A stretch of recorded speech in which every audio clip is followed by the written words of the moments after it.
Pemirsa, Presiden Joko Widodo meresmikan Bendungan Tapin di Desa Pipitak Jaya, Kabupaten Tapin, Kalimantan Selatan. Bendungan Tapin memiliki peran penting dalam mengendalikan banjir dan berkuat ketahanan pangan.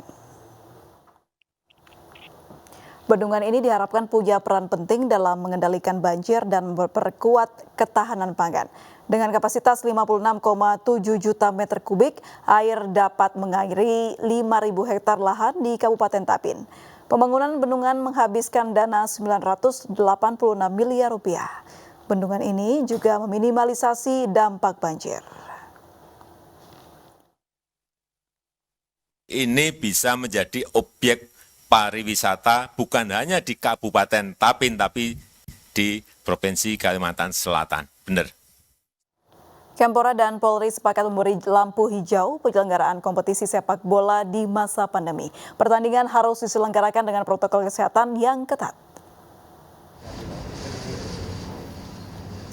Setelah melalui rangkaian rapat koordinasi, Kapolri Jenderal Polisi Listio Sigit Prabowo dan Menpora Zainuddin Amali sepakat mengizinkan turnamen sepak bola bergulir di masa pandemi COVID-19. Semua pihak diminta mematuhi prinsip protokol kesehatan secara ketat. Salah satunya pertandingan tanpa penonton di stadion dan dilarang nonton bareng. Kedatangan terakhir dalam rangkaian urusan kegiatan olahraga, dan saya sudah sampaikan semua rangkaian yang kita sudah lalui dan kita komit untuk bersama-sama menjaga itu. Mudah-mudahan Bapak Kapolri dan para pejabat di Mabes Polri bisa mempertimbangkan apa yang kami sampaikan, dan nanti juga pertimbangan-pertimbangan itu akan kami sampaikan kepada para penyelenggara kompetisi dan turnamen olahraga, baik itu sepak bola dan yang lain-lainnya, dan juga hal-hal yang terkait dengan protokol kesehatan. Kita ingin bahwa kegiatan ini bisa berjalan, tapi tentunya dengan menegakkan aturan protokol kesehatan. Oleh karena itu, dibuka ruang nanti untuk masyarakat pencinta sepak bola yang akan menonton untuk bisa menonton menggunakan TV, baik yang berbayar ataupun saluran tidak berbayar, terus kemudian juga streaming, sehingga kemudian bisa menonton. Oleh karena itu tentunya akan ada evaluasi yang akan kita lakukan. Saya minta kali ini untuk tidak ada nobar dulu, karena ini akan berdampak terhadap penyelenggaraan selanjutnya. Jadi kalau kita sama-sama cinta dengan klub kita, ayo kita sama-sama dukung, kita tonton, tapi dari rumah saja, nonton di TV, tonton di streaming. Jadi itu adalah bentuk kecintaan kita dan dukungan kita terhadap. Pasca gempa 6,2 skala Richter melanda Mamuju dan Majene, Sulawesi Barat. Untuk korban terdampak sebagian besar masih tinggal di tenda-tenda pengungsian di sejumlah titik. Bantuan untuk meringankan beban mereka selama tinggal di pengungsian terus mengalir.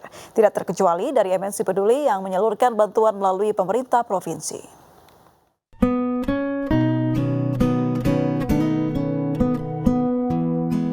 Gempa berkekuatan 6,2 skala Richter pada 15 Januari 2021 lalu di Mamuju dan Majene, Sulawesi Barat masih menyisakan duka bagi warga setempat. Tidak hanya kehilangan saudara dan kerabat, warga yang terdampak juga harus kehilangan rumah dan harta benda mereka. Kini mereka harus hidup di tenda-tenda pengungsian yang tersebar di sejumlah titik, salah satunya di Stadion Manakara Mamuju.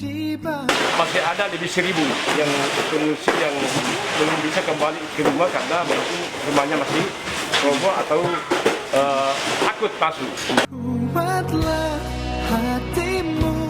Membantu menyediakan kebutuhan sehari-hari para pengungsi, MNC Peduli menyalurkan bantuan melalui pemerintah Provinsi Sulawesi Barat. Bantuan ini langsung dibagikan kepada warga terdampak di sejumlah titik pengungsian.